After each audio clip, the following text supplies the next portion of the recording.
My name is Anna, and I'm 27 years old. For the past 2 years, I've been living with my parents and younger sister, not by choice. Let me tell you how I ended up here. After graduating from college, I was so excited to start my independent life.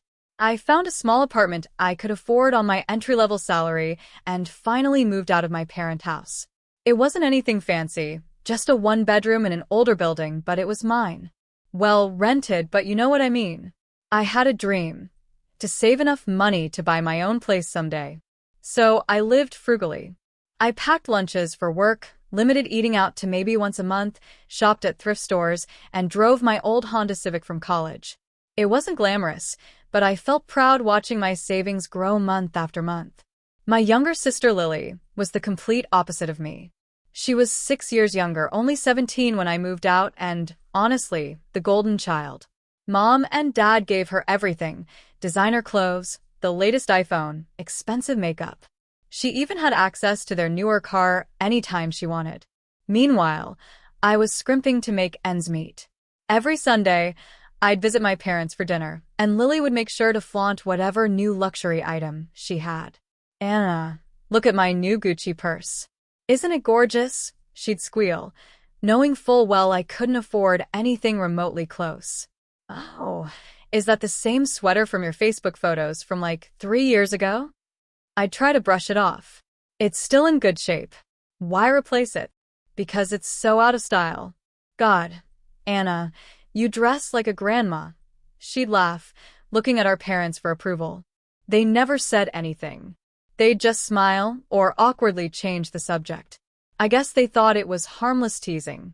Despite the snide comments, I stayed focused. I worked hard at my marketing job, picked up new skills, and earned a promotion. I was proud of how far I'd come. I had a small circle of close friends. We didn't do expensive things, but we made memories: movie nights at home, weekend hikes, coffee meetups. I was content with my quiet, simple life. Then, just after my 25th birthday, everything changed.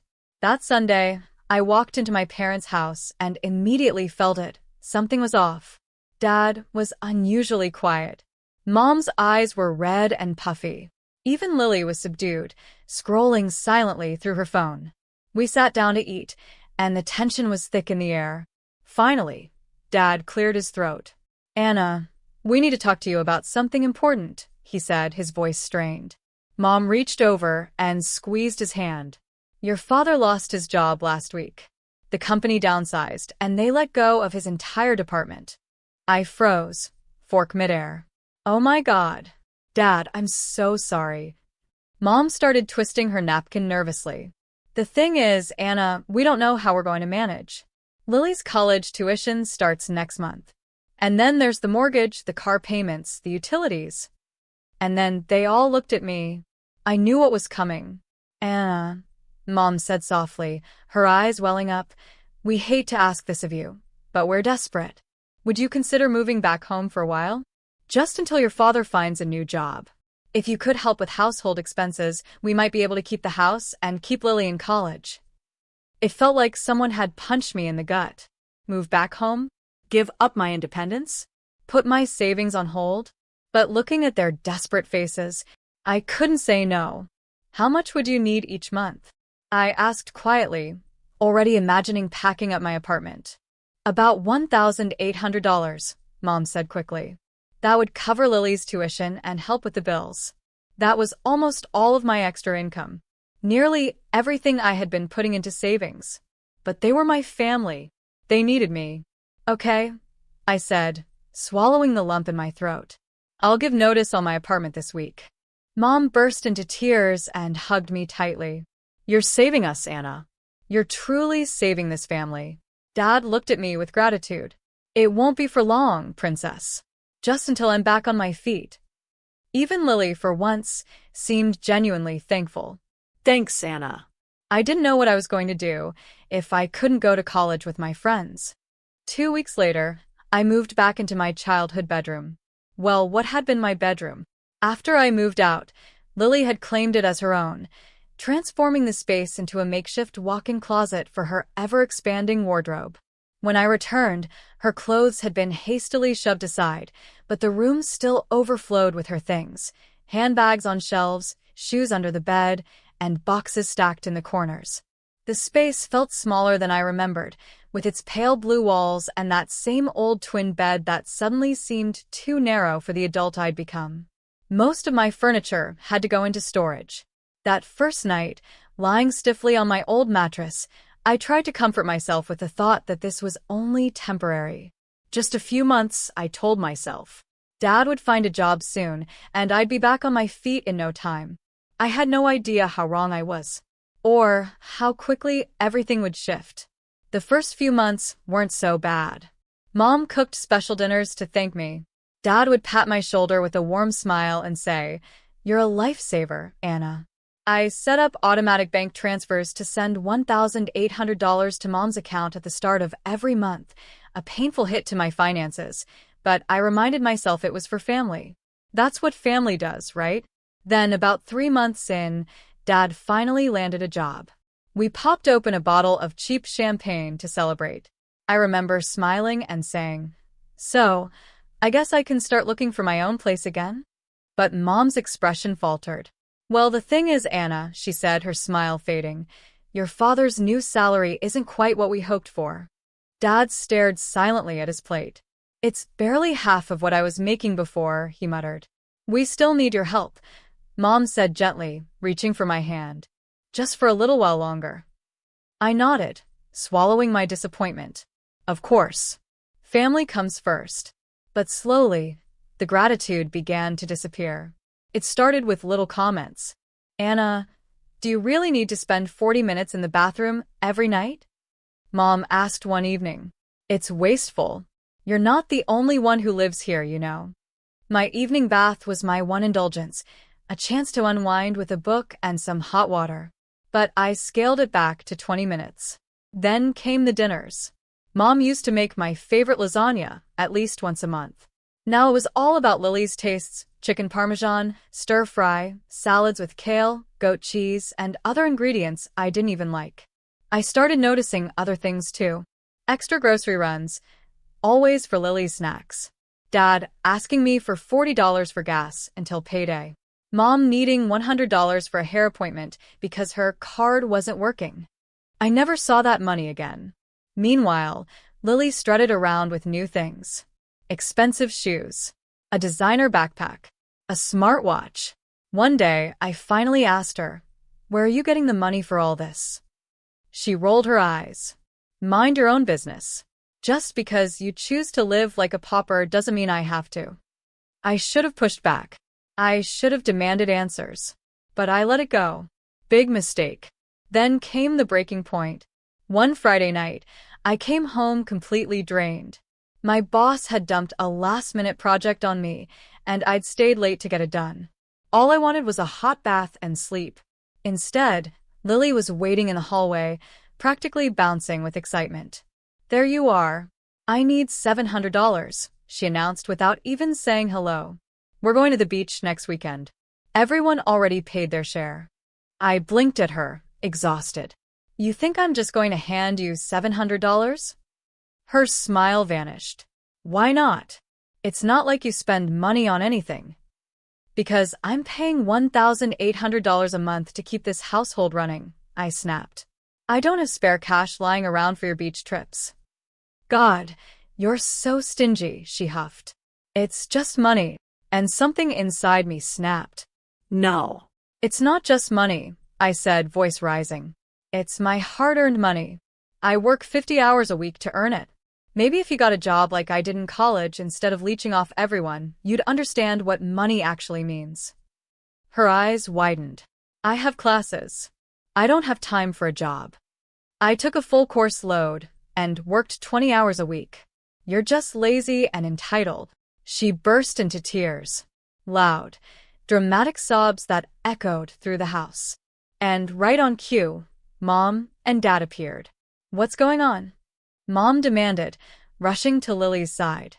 "She called me lazy and entitled," Lily wailed. "Is that true?" Dad asked, glaring at me. "She demanded $700 for a beach trip," I explained, trying to stay calm. "I said no, And yes, I told her she should get a job. How dare you speak to your sister that way in our house? Mom snapped. Your house that I'm helping to pay for. I shot back. Mom's face flushed. There it is. Every time we disagree, you throw your money in our faces. I looked between them. Mom angry, Dad silent, and Lily sniffling with a smug little smirk. They couldn't, or wouldn't, see what was happening. Fine, I said, voice shaking. I'm going to my room. I shut the door behind me and sat on the bed, furious.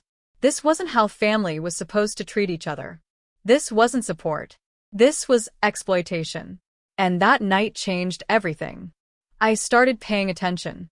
On Fridays, they'd say they were visiting my aunt or going to some school event. But then I'd find restaurant receipts in the laundry, fancy places I couldn't afford. Lily's closet kept filling with new clothes. She got a MacBook for school, then a high-end camera for her photography class. Meanwhile, I was still driving my 10-year-old sedan and wearing clothes with threadbare seams. 6 months passed. Then a year. Then 18 months. Every time I brought up moving out, there was a new crisis. Dad's car broke down. The roof was leaking. Lily's tuition had increased. I was caught in a trap with no end in sight. And my dream of owning my own home? That felt further away than ever. Worse than the financial drain was the emotional one. I wasn't even appreciated anymore. To them, I wasn't a daughter or sister. I was an ATM with a bathroom schedule. Nearly 2 years had passed since I moved back in, and I was done pretending everything was okay. Calm washed over me. It was the kind of calm that comes not from peace, but from clarity, the moment when denial breaks and you see things exactly as they are. I looked around my room, the walls still covered with childhood posters, the dresser cluttered with things I hadn't had time or space to sort through. I picked up the new suitcase and placed it on the bed. So be it. They wanted me gone? Fine. I'd give them exactly what they asked for and more. That night, I didn't sleep much. I packed everything quietly. Clothes. Documents. The few sentimental items that actually meant something to me, ones not tied to them. I left behind anything that felt like a chain. I was done being their crutch, their scapegoat, their ATM. By sunrise, I was ready. I wheeled the suitcase out, my steps steady. They were sitting at the table again, sipping coffee like nothing had changed. Goodbye, I said simply. Lily smirked. Don't slam the door on your way out. I didn't even look back. The first few weeks were hard. I moved into a small studio apartment that I could barely afford, but it was mine. Quiet, peaceful, no tension pressing in from every corner. I cut them off completely, blocked their numbers, changed my email. No more birthday disappointment. No more guilt-tripping phone calls. No more draining my soul to keep theirs comfortable. 6 months later, I had a new job with better pay and better people. My savings account? It was finally growing again. Slowly, yes, but steadily this time for me. And every time I passed that sleek suitcase by my closet door, I smiled. They thought they were kicking me out. But really, they set me free. My savings account, once growing steadily, had been stagnant for months. Every time I thought about how far I was from my dream of owning a home, I felt sick. The tension at home kept getting worse. I started working late just to avoid going back. Sometimes I'd sit in my car after work, scrolling through apartment listings I couldn't afford, especially not while still sending $1,800 a month to my parents. Then came the day that changed everything. I walked in to find my parents, and Lily huddled around Mom's laptop at the kitchen table, talking excitedly. But the second I entered, they went silent. What's going on? I asked, setting down my purse. My birthday was a week away. For a moment, I wondered, maybe they're planning something nice? Dad cleared his throat. If you must know, we're planning a family trip. My heart lifted slightly. Oh, that sounds great for my birthday. Maybe we could make a weekend of it. An awkward silence followed. Then Lily let out that smug little laugh she'd had since childhood. Not with you, she said. Just the 3 of us. We're going to Cancun in 2 weeks. I stared at them, waiting for someone to say, just kidding. No one did. You're going on vacation to Mexico without me? I asked. You have to work, dear, Mom said, like that explained everything. We didn't think you could get the time off. You never even asked me, I said, my voice rising. And since when can we afford international vacations? I thought money was tight. Lily rolled her eyes. God, Anna. Don't be so dramatic. I deserve this trip. I've been working really hard at school. I felt like I was going to explode. What about me? I've been working nonstop and sending you almost $2,000 a month for 2 years. Here we go again, Dad muttered. Always keeping score. It's not keeping score to point out that I'm funding everything while you plan beach vacations without me, I shouted. Mom pressed her hand to her chest, her signature fake shock. Lower your voice. We're not going to be guilt over money all the time. This isn't about guilt, I snapped. It's about basic fairness. How can you possibly think this is okay? If you earn more, Dad said coldly, you could afford vacations too. That was it. Something inside me snapped. I walked to my room and slammed the door. I sat on my bed and cried, not because of the trip, but because I finally saw my family for who they really were. They didn't love me. I was just a paycheck to them. For the next week, we barely spoke. I didn't mention moving out. They didn't mention the vacation. Then came my 27th birthday. No one said a word to me that morning. No happy birthday. No card. Nothing. After work, I bought myself a small chocolate cake from the grocery store with happy birthday written in icing. Pathetic, maybe. But I thought maybe, just maybe, we could have a slice together, even if things were tense.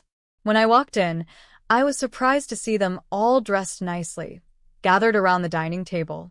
A big wrapped box sat in the center with a shiny bow. There she is, Mom said with a tight smile. The birthday girl. I placed the cake on the table. I brought something sweet for us. You shouldn't have bothered, Lily said, eyeing the cake with contempt. I looked at the box. What's that? Dad pushed it toward me. Your birthday present. Open it. For a second, I let myself hope. Maybe they cared after all. Maybe they saved up for something meaningful. I unwrapped it. Inside was a sleek, expensive suitcase. Wow, this is nice, I said, confused. Are we going somewhere? They laughed, but not warmly. You sure are, Dad said. Mom leaned forward. We want you to pack your things in that suitcase and leave. Tomorrow morning. I blinked. What? We're kicking you out, Lily said gleefully. I'm turning your room into my walk-in closet.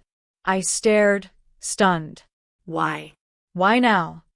Because we're tired of your attitude, Dad said. Tired of you throwing it in our faces that you help us financially. But Mom cut me off. We don't need your money anymore. Your father got promoted 6 months ago. He's been earning great money. We just didn't tell you. My jaw dropped. So, you've been lying to me? Taking my money when you didn't need it. Dad shrugged. Consider it payback for raising you. I looked at them, all three. Smug. Unapologetic. Cruel. They weren't family anymore. They were strangers. Without a word, I turned and walked to my room. I didn't cry. I didn't scream. I felt a strange sense of clarity. This birthday was the best gift they ever gave me because it showed me exactly who they were. The next morning, I packed my things into the suitcase and a few boxes. It didn't take long. I called an Uber while they slept and left without saying goodbye. The hostel I checked into was modest, shared room, communal kitchen, but I felt something I hadn't felt in years, freedom. Within a week, I found a small studio apartment, signed the lease, and moved in. It was tiny, but it was mine. Every secondhand item I placed inside made me feel more like me again. No more $1,800 draining from my account. My savings grew quickly. I worked late, took on extra projects, and my boss started talking about a promotion. 4 months later, I got it. A decent raise followed, and for the first time, I started looking at first-time homebuyer programs. My dream wasn't so far off after all. Exactly 6 months after the birthday eviction, my phone rang. Unknown number. Something told me to answer. Hello. I said. Anna, it's Mom. Her voice was sugar-sweet, the tone she used when she wanted something. What do you want? Don't be like that, sweetie. We need to talk. Can you come to the house? No.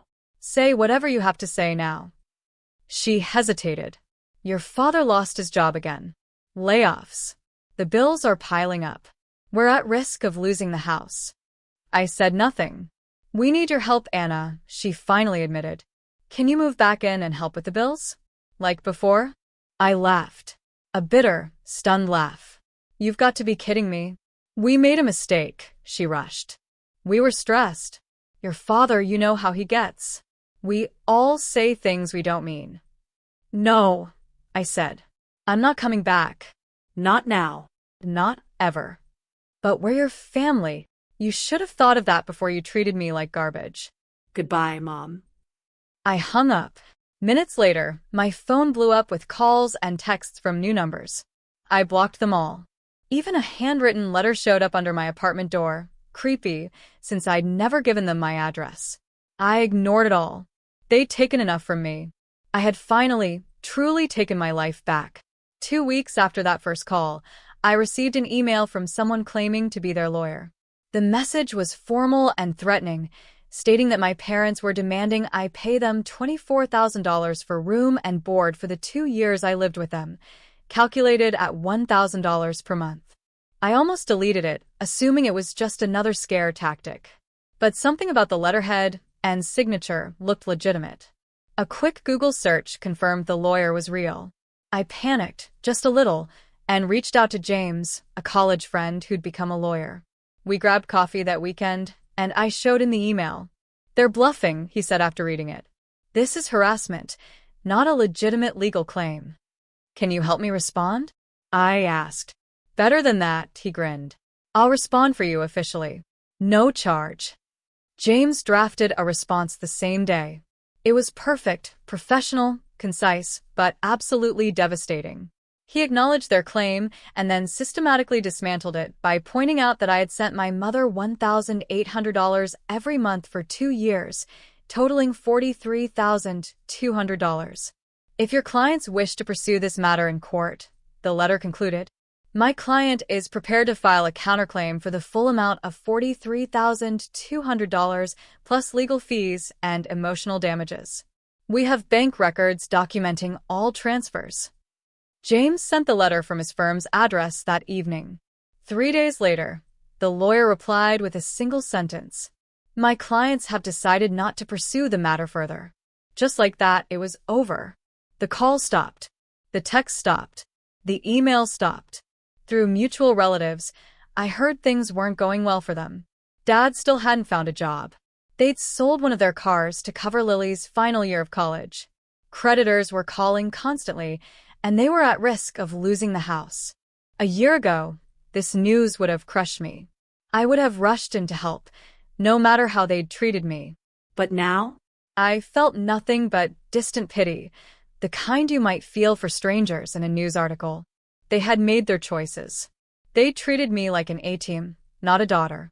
They used my love and loyalty until they thought they didn't need me anymore. Then they threw me away. Today marks 1 year since I moved into my own place. I just put a deposit down on a small townhouse through a first-time homebuyer program. Not my dream home yet, but a major step forward. My savings account is healthier than it's ever been. I got another promotion at work. And I've even started dating someone who respects me, someone who actually listens when I talk about my goals. Sometimes, in quiet moments, I still feel a pang of sadness, not for the money, but for the illusion of family I once believed in. I thought I knew who they were. I thought they loved me the way I loved them. But I've gained something far more valuable than money. Self-respect. I know my worth now, and I'll never let anyone, family or not, make me forget it again. As for my parents and Lily, I hear they're still struggling, but their problems aren't mine anymore. For the first time in my adult life, I'm truly free, and no amount of money in the world could make me give that up. Please feel free to comment below if you like this. Remember to like and subscribers for more.